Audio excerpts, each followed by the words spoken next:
Good morning students. मैं Shankarpal Chauhan, lecturer political science, Shri Shyam PG महाविद्यालय में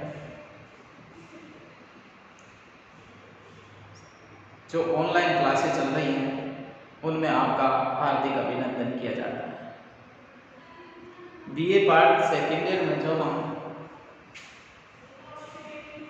भारतीय राष्ट्रवाद के जो आंदोलन हट रहे हैं और उसमें जो महात्मा गांधी का जो योगदान है, गांधी युग है, उसका अध्ययन हम कर रहे थे।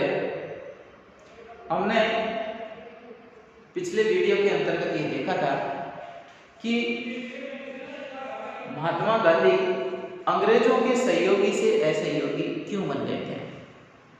इसका मतलब है कि महात्मा गांधी ने जो असहयोग जो आंदोलन चलाया, इस जो असहयोग आंदोलन, देखिए असहयोग जो आंदोलन है, उस असहयोग आंदोलन करने के क्या कारण थे। गांधी जी ने जो अपना जो तरीका बताया, अपना जो पर्सन रहेगा, वो पर्सन है कि महात्मा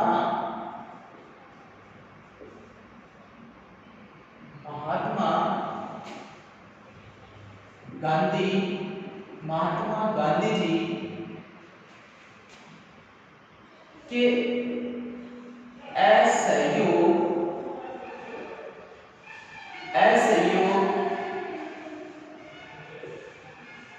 आंदोलन की पृष्ठभूमि क्या थी।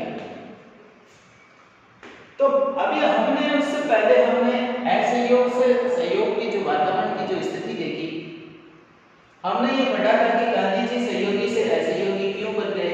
तो उसके अंतर्गत हमने विशेषकर पहला जो बिंदु था वो ये पढ़ा था कि जनता में घोर निराशा व असंतोष का वातावरण बन गया था। और इस असंतोष के वातावरण का सबसे बड़ा कारण आर्थिक संकट था। इस आर्थिक संकट में बेरोजगारी की स्थिति है, अकाल है, महामारियां हैं, ये प्रभावित कर रहे हैं। आर्थिक संकट के अंतर्गत भारतीयों को ज्यादा से ज्यादा बेरोजगारी का सामना करना पड़ रहा है, अकाल कर रहे हैं और महामारियां। इन महामारियों जैसे प्लेग है,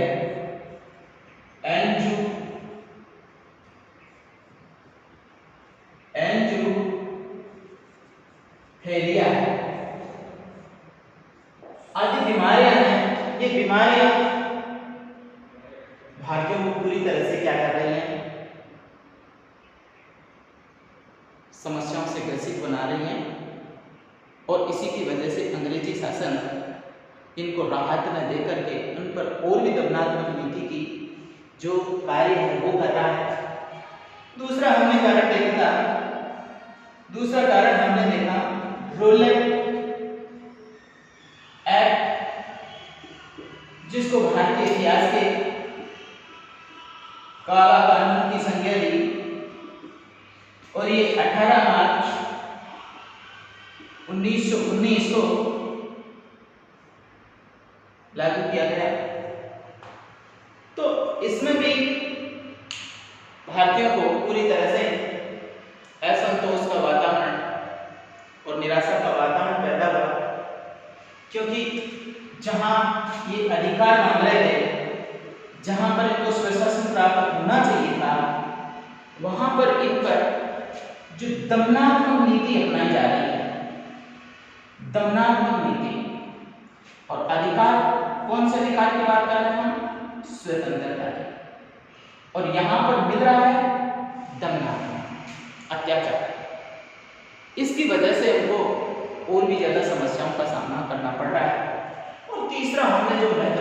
हत्याकांड लिखा था,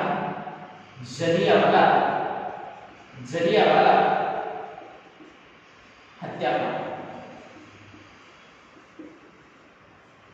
ये 13 अप्रैल 1919 को पंजाब के अमृतसर में जलियांवाला बाग नामक स्थान पर एक बड़ा क्रूरतापूर्ण, दर्दनाक अंग्रेजों के द्वारा किया गया ऐसा अब तक का सबसे ज्यादा खतरनाक और रोंगटे खड़े कर देने वाला एक घटना थी, जिससे पूरे भारतीयों में आक्रोश का प्रकरण हुआ। ये जो असहयोग आंदोलन के जो कारण हैं, हम इसे कारण भी कह सकते हैं, हम इसे पृष्ठभूमि का आधार भी कह सकते हैं। हम ये देख सकते हैं कि ये जो स्थितियां पैदा हुई है और उसके बाद में इसकी जो इस जलियांवाला बाग हत्याकांड का जो प्रभाव पड़ा है, इसका प्रभाव पूरे भारतीयों को अंग्रेजों के असहयोग का वातावरण तैयार कर देता है। इस असहयोग के वातावरण के अंतर्गत जो भारत के अंतर्गत जो अंग्रेजों के खिलाफ जो असंतोष की लहर फैली, जो अराजकतापूर्ण व्यवहार हुआ, जिससे अंग्रेजी शासन को बहुत ज्यादा क्षति हुई, और ऐसा पहली बार देखने को मिला कि भारत में अंग्रेजों के खिलाफ एक बहुत बड़ा उग्रतापूर्ण व्यवहार देखने को मिला।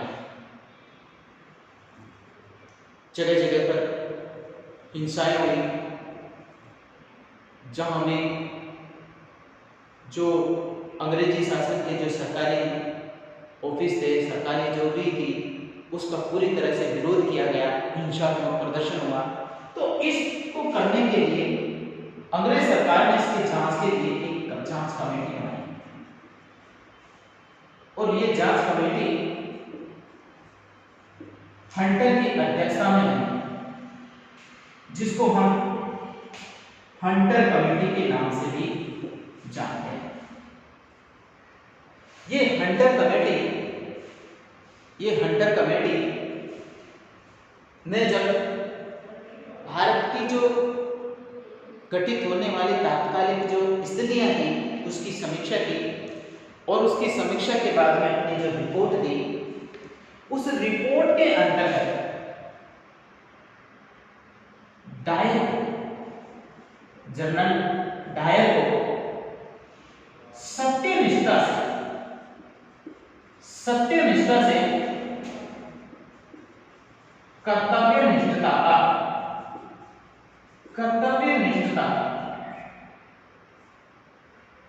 आधार तैयार किया, और अंग्रेजी साम्राज्य यहां तक। इसके लिए और क्या करना है? इसके लिए इस जलियांवाला हत्याकांड को गलत घटनाओं, गलत धारणाओं पर आधारित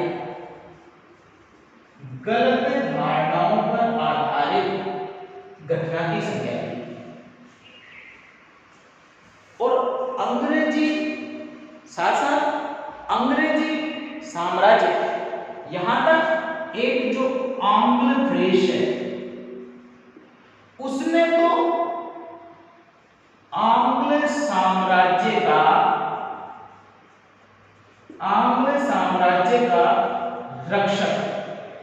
रक्षक ही बता दिया।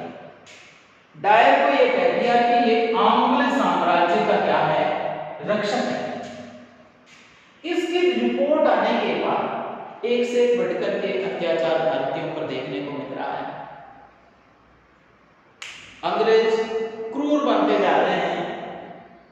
पहले तो वातावरण, उसके बाद में रुलेट एक्ट, उसके बाद जलियांवाला बाग, उसके बाद हंटर कमेटी की जो रिपोर्ट है उसमें भी उसको क्या किया गया है? डायर को सत्यनिष्ठा से कर्तव्यनिष्ठा की संज्ञा दी है। गलत धारणाओं पर आधारित घटना की संज्ञा ली गई है।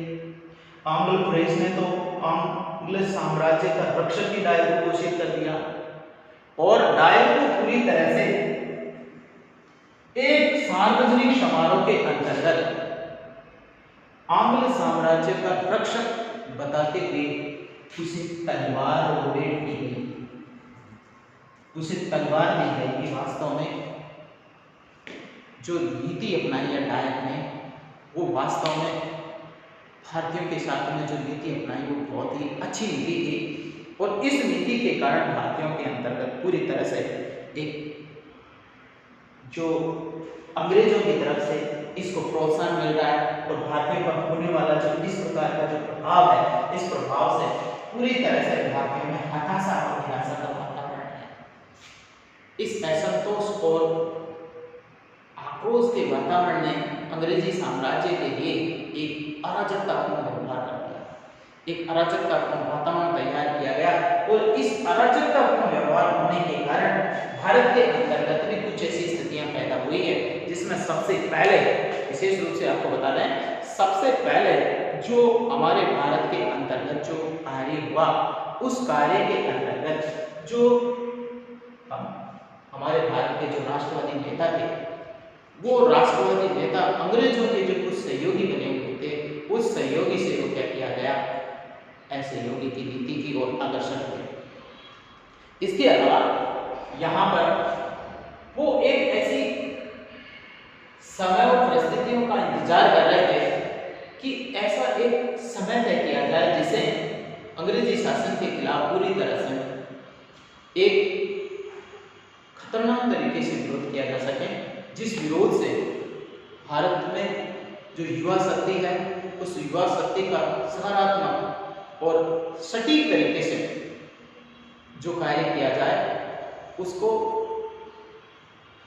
अपने लक्ष्य तक पहुंचाया जा सके। तो उसमें सबसे पहले विशेषकर जो हमारे गुरुदेव रविंद्रनाथ टैगोर हैं, गुरुदेव रविंद्रनाथ टैगोर, इस रविंद्रनाथ टैगोर ने जो सर की उपाधि अंग्रेजों ने दी थी इस उपाधि को क्या कर दिया, त्याग दिया। सर्वप्रथम जो शुरुआत कर रहे हैं गुरुदेव रविंद्रनाथ टैगोर जो हमारे राष्ट्रकवि थे, जो हमारे राष्ट्रगान जन गण मन अधिनायक जय है इसके क्या है रचयिता हैं। इन्होंने क्या किया कि अंग्रेजों के द्वारा दी गई सर की उपाधि थी, इस सर की उपाधि का त्याग कर दिया गया। 2 नंबर पर शंकर नायर, इसने अंग्रेजों की जो कार्यकारिणी के लिए क्या थे, सदस्य थे। शंकर नायर अंग्रेजों की कार्यकारिणी के क्या थे, सदस्य थे। इन्होंने इसकी सदस्यता से क्या कर दिया, त्याग कर दिया। शुरुआत में ये 2 सदस्य, 2 भारतीय राष्ट्रवादी जो व्यक्ति हैं वो ऐसे महान व्यक्ति हैं जिन्होंने अंग्रेजी शासन की जो नीति है उसमें बहिष्कार का जो रोल अदा किया है वो सबसे महत्वपूर्ण माना जाता है। तो ये जो हंटर कमेटी की जो रिपोर्ट आई उस हंटर कमेटी की रिपोर्ट के कारण टैगोर ने सर की उपाधि त्याग दी। शंकर नायर ने जो विधान परिषद में जो कार्यकारिणी के जो सदस्य बना रखे थे उस सदस्यता से उन्होंने क्या दे दिया, त्याग पत्र दे दिया।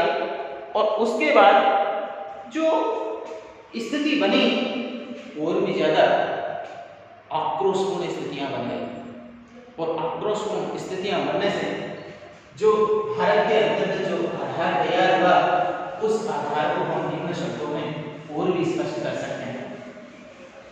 अब ऐसी स्थिति के अंतर्गत जो खिलाफत आंदोलन है उसने भी भारतीय असहयोग आंदोलन में अपनी महत्वपूर्ण भूमिका निभाई है। देखिए ऐसी स्थिति के अंतर्गत एक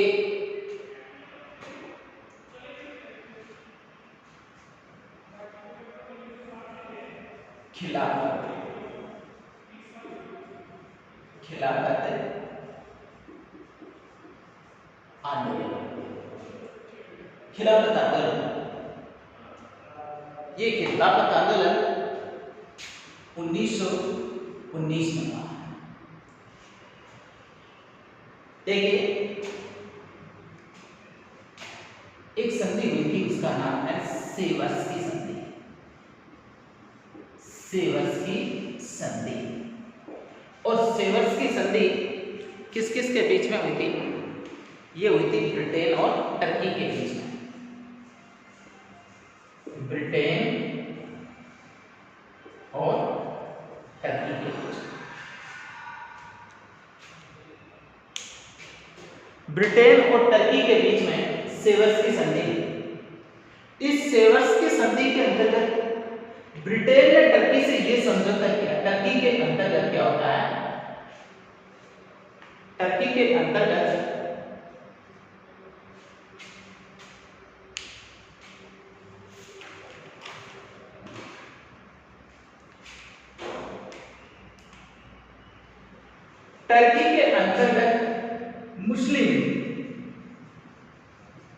मुस्लिम धर्म का एक पद होता है। मुस्लिम धर्म में जो पद होता है, सर्वोच्च पद, उसको कहते हैं खलीफा। खलीफा पद होता है। अब इस खलीफा पद के लिए क्या किया ब्रिटेन ने ये किया कि अगर इस सेवर्स की संधि के अंतर्गत ये किया कि टर्की और ब्रिटेन के बीच ये जो संधि है उसमें ब्रिटेन की अगर टर्की ब्रिटेन को सहयोग करता है तो ब्रिटेन टर्की के अंतर्गत इस जो मुस्लिमों का जो सर्वोच्च पद है खलीफा, इस खलीफा के पद को बनाए रखेगा। ब्रिटेन ने टर्की को यह कहा कि द्वितीय विश्व युद्ध के बाद अगर टर्की भारत इस ब्रिटेन का सहयोगी बना रहता है तो खलीफा का पद बना रखेगा। लेकिन उसने ब्रिटेन ने भी ठीक वैसे ही किया जैसे भारतीयों के साथ में किया, वादा खिलाफी की, और उसने टर्की में जो खलीफा के पद को बनाए रखना था, अब उसी को खलीफा के पद को क्या कर दिया, हटाना शुरू कर दिया।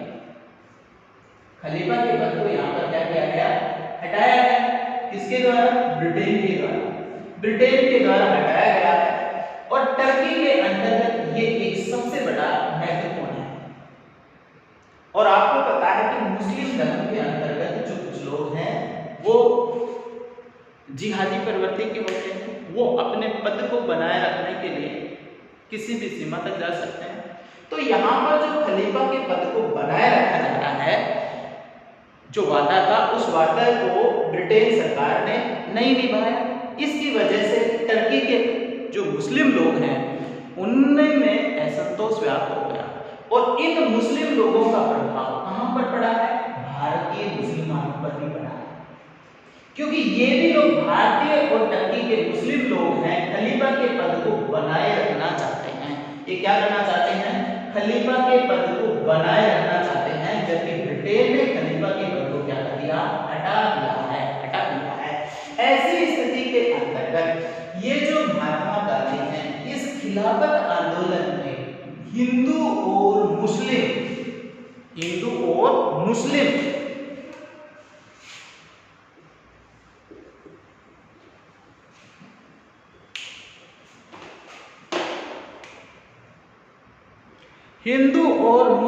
एकता का, हिंदू व मुस्लिम एकता का सबसे बड़ा माध्यम, मुस्लिम एकता का सबसे बड़ा जो माध्यम है वो इस अवसर को मानते हैं। इसलिए गांधी जी ने हिंदू और मुस्लिम एकता को बनाए रखने के लिए इस खिलाफत इसका समर्थन किया। टर्की ने जो खलीफा के पद को बनाए रखने के लिए जो आंदोलन चल रहा था, इस आंदोलन को चलाए रखने का समर्थन दिया। इसलिए समर्थन करने के लिए भारत के अंतर्गत भी इस आंदोलन के अंतर्गत एक महत्वपूर्ण भूमिका निभाई। तो गांधी जी ने खिलाफत आंदोलन सेवर्स की संधि का जो वादा किया था वो वादा टर्की का नहीं निभा पाया। इसकी वजह से भी हिंदू मुस्लिम एकता को आधार तैयार करके भारत में असहयोग आंदोलन, भारत में असहयोग आंदोलन की रणनीति तैयार कर दी गई। और भारत में जो असहयोग आंदोलन है वो 1920 में शुरू हो रहा है और इसका जो है शुरू के अंतर्गत सितंबर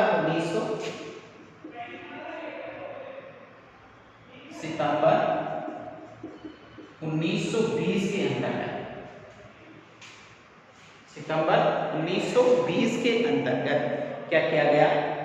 कलकत्ता अधिवेशन हुआ। कलकत्ता अधिवेशन।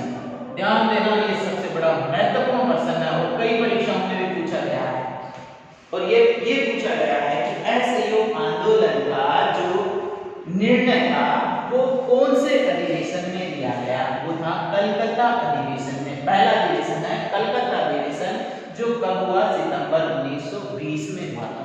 और 1920 के अंतर्गत कलकत्ता अधिवेशन हुआ और कलकत्ता अधिवेशन के अंतर्गत असहयोग आंदोलन का निर्णय लिया गया, जिसमें विरोध किया लाला लाजपत राय ने इसका क्या किया है? विरोध किया है। लेकिन विरोध के बावजूद भी ये भारी बहुमत से क्या हुआ? पारित हो गया। भारी बहुमत से पारित कर लिया गया है, लेकिन फिर भी गांधी जी से पूरी तरह से लागू नहीं करना है। दिसंबर 1920 के अंतर्गत, दिसंबर 1920 में हुआ नागपुर अधिवेशन। कौन सा अधिवेशन हुआ? नागपुर अधिवेशन। और नागपुर अधिवेशन के अंतर्गत इसे पूरी तरह से असहयोग आंदोलन को लागू करने में गांधी जी का पूरी तरह से समर्थन किया गया। और इस प्रकार असहयोग आंदोलन पूरी तरह से भारी बहुमत से गांधी जी के नेतृत्व में संचालित करने का निर्णय ले लिया गया।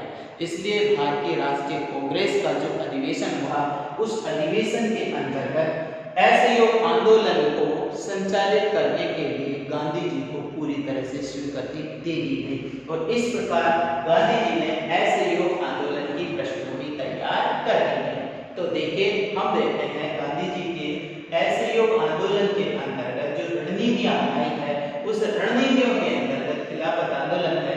खिलाफत आंदोलन के अंतर्गत हिंदू मुस्लिम एकता को सबसे बड़ा आधार बनाकर के इसको तैयार किया गया है, जिसमें हिंदू और मुस्लिमों ने सबने मिलकर के गांधी जी का समर्थन किया और गांधी जी के नेतृत्व में असहयोग आंदोलन चलाने का क्या किया गया? निर्णय लिया गया, जिसे पूरे भारी बहुमत से इसको समर्थन मिला। और इसकी वजह से असहयोग आंदोलन की एक रणनीति तैयार हो चुकी है। तो इस प्रकार हम देख सकते हैं कि असहयोग आंदोलन जो 1920 में हुआ, उसके अगर कारण देखे जाएं कि असहयोग आंदोलन के क्या कारण थे, तो हम असहयोग आंदोलन के कारणों में बताएंगे जनता में घोर निराशा और असंतोष का वातावरण, दूसरा है रोलेट एक्ट, और तीसरा है जलियांवाला बाग हत्याकांड, और फिर चौथा आप देखेंगे उसकी समीक्षा की जो रिपोर्ट है हंटर कमेटी, उसकी निराशा है। फिर हंटर कमेटी के बाद में आप देखेंगे खिलाफत आंदोलन ने भी क्या किया है? इस प्रकार का वातावरण तैयार किया है। और उसके बाद में पूरी तरह से असहयोग आंदोलन की एक पृष्ठभूमि है वो बनकर के तैयार हो चुकी है। तो आपकी परीक्षा के अंतर्गत ये छोटे छोटे प्रश्न थे। खिलाफत आंदोलन क्या है? तो आप बताएंगे खिलाफत आंदोलन ब्रिटेन और टर्की ने एक सेवर्स की संधि की थी, जिस संधि के तहत ब्रिटेन टर्की में खलीफा के पद को बनाए रखने का वादा किया, लेकिन ब्रिटेन ने टर्की के मुस्लिमों के सर्वोच्च पद खलीफा को हटा दिया गया। इस हटाने के कारण घोर असंतोष का मुस्लिमों में अंग्रेजों के खिलाफ घोर असंतोष का वातावरण हुआ और इसी के कारण टर्की के अंतर्गत खिलाफत आंदोलन चलाया गया। भारत में इसका क्या प्रभाव पड़ा?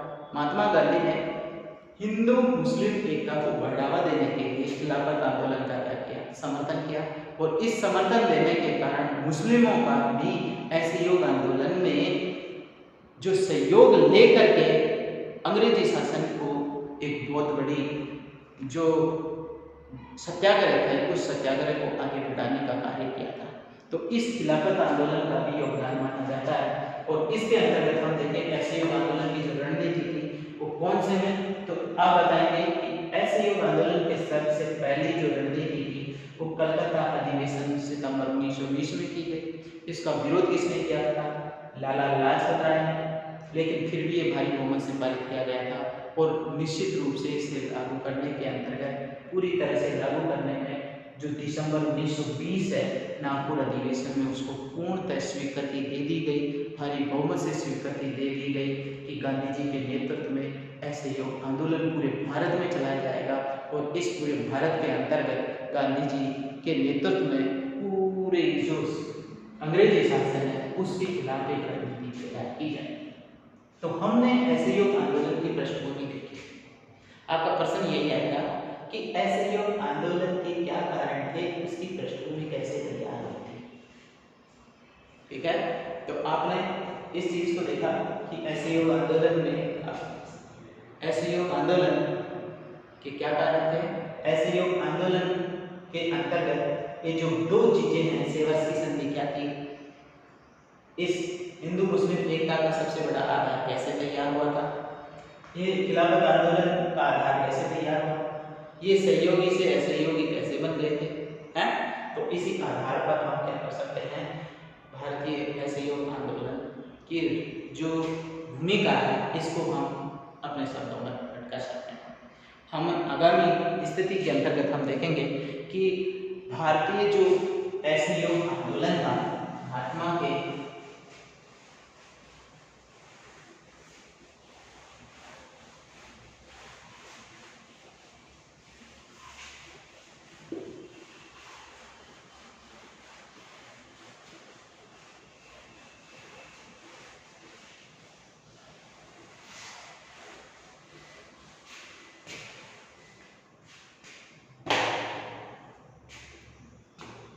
अब हम आगामी वीडियो के अंतर्गत आपके सामने भारतीय जो असहयोग आंदोलन है उस असहयोग आंदोलन की जो रचनात्मक और जो कार्यक्रम अपनाए गए थे, रचनात्मक कार्यक्रम, इसका जो तरीका था, रणनीति है, उसको लेकर आएंगे और आप अगले वीडियो के अंतर्गत असहयोग आंदोलन का जो गांधी जी के द्वारा अपनाया गया जो तरीका था, कार्यक्रम था, उसमें किस प्रकार की नीति अपनाई इसको हम स्पष्ट करेंगे। तो आप अपने इस वीडियो में बने रहें और अंततः ये जो महत्वपूर्ण जो प्रश्न है उन प्रश्नों जो प्रतियोगिता परीक्षा के लिए खासकर बहुत ही विशेष महत्वपूर्ण माने जाते हैं। धन्यवाद।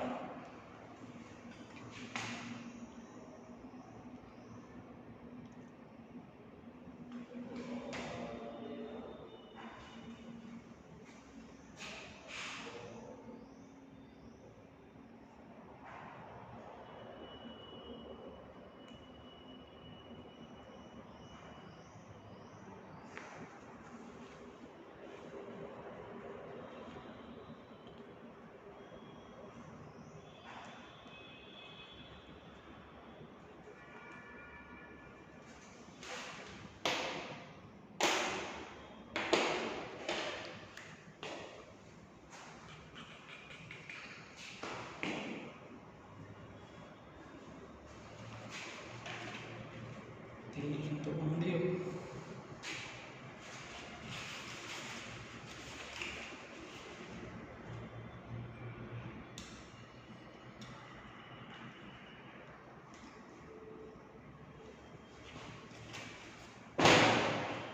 श्री कृष्ण।